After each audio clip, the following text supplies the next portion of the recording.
હાલો મિત્રો, આજ છે બીજ અને બીજની નિમિત્તે આપણે આવ્યા છીએ ભાઈ બાપાની મઢીએ, રામદેવપીર બાપાની મઢીએ. તો અત્યારે આપણે દેગ જવારવાની છે અને દેગ જવાર્યા પછી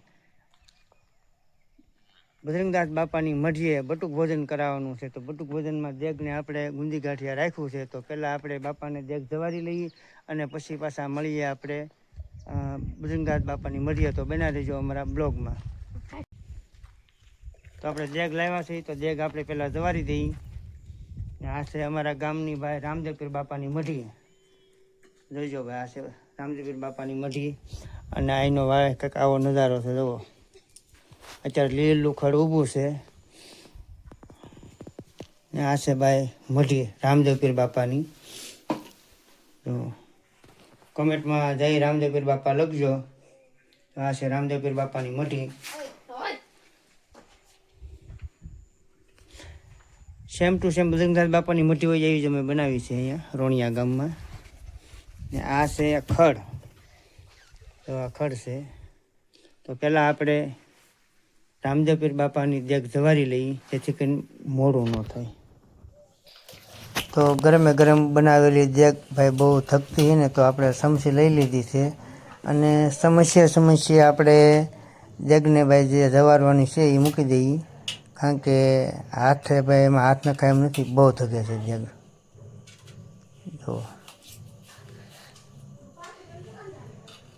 દેગને જવાર્યા પછી આપણે ભાઈ બાપુ કંઈક કે આ રીતનું પાણી ફરતું આમ કરી નાખવાનું. તો ભાઈ એ પણ આપણે કરી મૂકીએ. આવું પાછું આપણને ન આવડતું હોય, આપણે ખાલી જવારતા આવડતું હોય. ને રામદેવપીર બાપાને આપણે પગે લાગી લીધા અને વધી સી દેગ આપણે બાપુને આપતા જઈશું પાછા. આ છે ભાઈ રામદેવપીર બાપાની મઢી અને મઢીનો નજારો છે આવો કંઈક. જુઓ, આ ઊભું છે વાઢિયા ખડ, પણ લાગે ને હેવડી ઊભું હોય એવું. તો આવો નજારો છે ભાઈ અમારા ગામની મઢીનો. કેવી લાગી અમારા ગામની મઢી? તો આપણે જઈએ છીએ બજરંગદાસ બાપાની મઢીએ અહીંથી. ને આ છે અમારા ગામની રામાપીર બાપાની મઢી. અહીં દર્શન કર્યા હોય તો કમેન્ટ કરજો ભાઈ. તો હવે જઈએ છીએ આપણે બજરંગદાસ બાપાની મઢીએ બાળકોને બટું ભોજન કરાવવા. તો દેગ જેવારીનું હોય એવા છે ઘરે ને હવે લઈ જવાનું છે દેગનું તપેલું આપણે બાપાની મઢીએ. તો ભાઈ 2 જણાને બોલાવી લીધા છે. તો આની સિવાય કંઈ મેળ નહીં પડે તપેલું ઉપાડવાનું. તો આને પુગાડવાનું છે બજરંગદાસ બાપાની મઢીએ દેગનું તપેલું. અને ના થઈને પછી આપણે શરૂઆત કરીએ, બરાબર?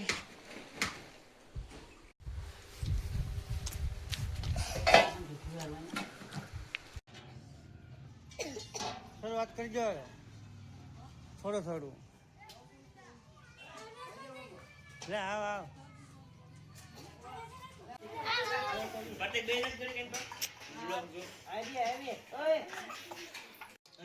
અવાજ ન કરતા.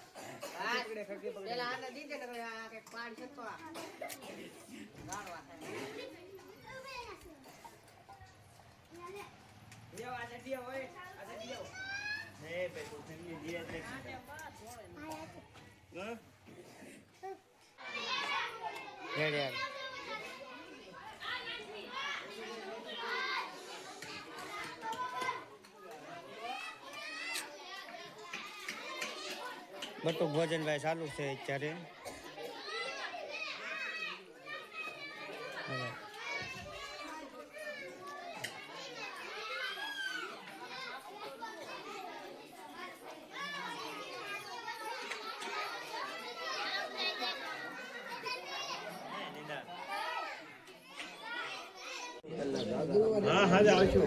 તો ભાઈ બટુક ભોજન થઈ ગયું છે અને ભાઈ આપણી રીલ અહીંયા પૂરી કરીએ.